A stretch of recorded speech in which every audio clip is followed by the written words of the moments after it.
नमस्कार, मी प्रियांका पाटील. आपण पाहत आहात राष्ट्रीय लोकराज्य न्यूज, निर्भीड बातम्यांचे व्यासपीठ. आज आपण दिवसभरामध्ये घडणाऱ्या घडामोडींवर नजर टाकूया. विद्यार्थ्यांच्या न्याय हक्कासाठी फलटणमध्ये एकवटले सामाजिक कार्यकर्ते. सोनम वांगचुक यांच्या आंदोलनाला पाठिंबा. धरणे आंदोलनासाठी प्रशासनाकडे परवानगीची मागणी.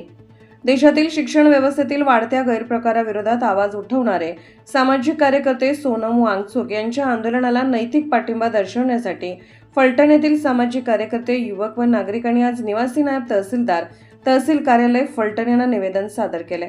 दिनांक 20 जुलै 2026 रोजी फलटण येथे एक दिवसीय शांततापूर्ण धरणे आंदोलन आयोजित करण्यास परवानगी द्यावी अशी मागणी या निवेदनाद्वारे करण्यात आली.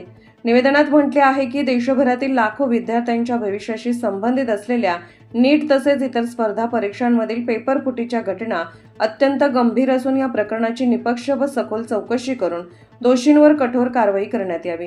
विद्यार्थ्यांच्या शिक्षण व्यवस्थेवरील विश्वास कायम ठेवण्यासाठी पारदर्शक, जबाबदार आणि भ्रष्टाचार मुक्त परीक्षा प्रणाली उभारणे ही काळाची गरज असल्याचे निवेदनात नमूद करण्यात आले आहे.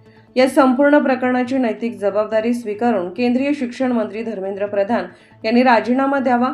शिक्षण व्यवस्थेत तातडीने आवश्यक सुधारणा कराव्यात आणि शिक्षण क्षेत्र राजकीय हस्तक्षेपापासून मुक्त करून विद्यार्थ्यांच्या गुणवत्तेला व न्यायाला प्राधान्य देण्यात यावे, अशा प्रमुख मागण्या निवेदनातून करण्यात आल्या.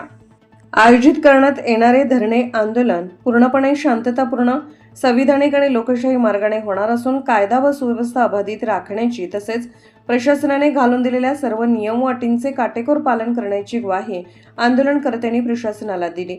यावेळी सतीश गाडवे, कालिदास चोरमले, राजेंद्र भिसे, अमोल राजकर, नानासो गोवेकर, अक्षय चोपडे, यश चांगण, नितीन सूळ यांच्यासह अनेक सामाजिक कार्यकर्ते व नागरिक उपस्थित होते. विद्यार्थ्यांच्या भविष्याशी निगडीत या महत्त्वाच्या प्रश्नांवर शासनाने तातडीने सकारात्मक भूमिका घ्यावी आणि दिनांक 20 जुलै रोजी होणाऱ्या शांततापूर्ण धरणे आंदोलनास प्रशासनाने आवश्यक परवानगी द्यावी, अशी अपेक्षा उपस्थितांनी व्यक्त केली. राष्ट्रीय लोकराज्य न्यूज नेटवर्क, फलटण. ताज्या बातम्यांसाठी आणि अपडेट्ससाठी राष्ट्रीय लोकराज्य न्यूज चॅनलला सबस्क्राईब करा, तसेच लाईक आणि शेअरही करा.